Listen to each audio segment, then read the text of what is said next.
الله په لاس کې وکړه هغوی به په روډونو را روان دي که نه د تحصیلي ډاکومنټرو کې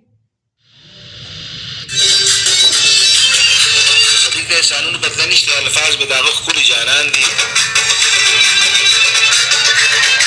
ما تراب د مور په غېږ کې دي زده کړي د پښتو ژبې لفظونه راته ګران دي ډېره خبرو خوري مینه والو اورېدونکو واقعي چې پښتو ګرانه ده پښتون پښتو پښتو پت ښېګړه توره او وفا ده پښتو صرف په ژبه ویلو باندې په خبرو